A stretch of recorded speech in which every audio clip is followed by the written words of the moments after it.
No, I think it's just a knee-jerk reaction to something maybe happened because bats are checked by the umpires in the dressing room, and they have to pass through a gauge.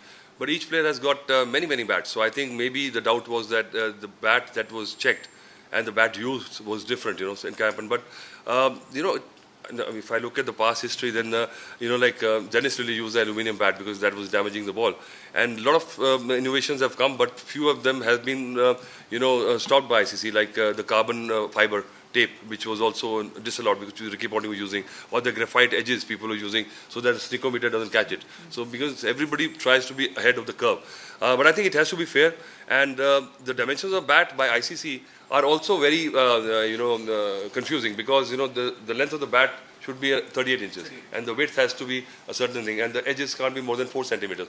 But the players actually want bigger bulk these days, because then the power center is different for different players. If I'm playing in India, so I will have the bulk of the bat here, the meaty part here.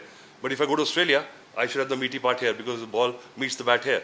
So every player has got their various zone, and the pickup and the feel of the bat is very essential for the player.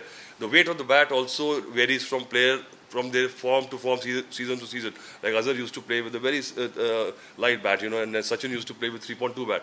But that was that was within the range.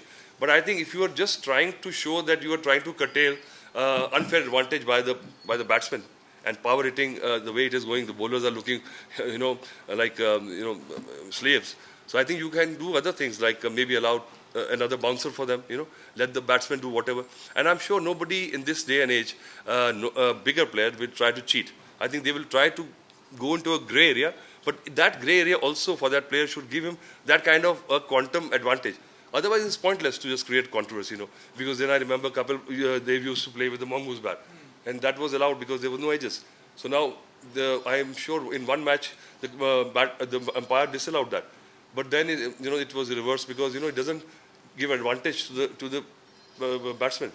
So I think so, and innovations will happen, I think, because the curve of the bat also is there. But the size of the bat, like if a player is 7 foot tall, then how can I just limit him to 38 inches or 43 inches, So that is also an area where the umpires have got that leverage. Unless there is some special material or some added advantage the batsman is trying to use. But checking it on the ground, which is the question, that is surprising because I'm sure there's a doubt that the bat that was checked in the dressing room, in the gauge, and the player in the match was using a different bat. See, I think some players are very fussy about their bat, and some players are very casual. When Patodi used to just pick up any bat lying near the door and used to bat in a test match, so those are the players. I saw a picture of Barry Richards with his bat and David Warner's bat.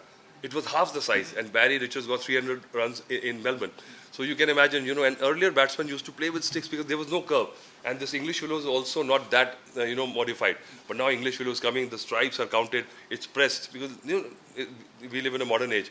And, because of that, and you get this, the fiber tape, and you can do so many things. You've got bats with chips now, and the handle also, you can use only 20% of other material rather than cane and Sarawak.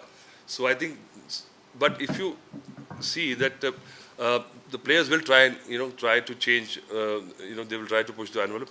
But if you want to stop power hitting, then give the bowlers a bit of leverage. They've allowed saliva, which is very good. They have got the ball to change after 11 overs. That is very good. But beyond that, allow them a bit of leverage by giving them extra bouncer, and then you see. The technology is being used to develop the willow and keep it light, but make it thicker and compress it. So they've got the materials to do that now. And if this is thick here, and the weight is still good and the balance is good, then I will be able to hit the ball more powerfully if my middle has got more meat on it, So I think that is also then how much you compress it. In the olden days, players used to put linseed oil and buy the new bat and then, just season it before playing. And, then they used to put glue and all, and then used to put the tapes and all. But now they don't need to put because they've got the fiber tape, which just keeps it together. And, and the grains together, because the grains are so delicate that if they chip, then the bat is going to expand and the fiber tape gets it, stuck together. But, now it's individual thing. I think some players focus too much on their equipment, but, handsome is what handsome does. You can give a best bat in the world to a player who doesn't know how to play, he will not get you runs.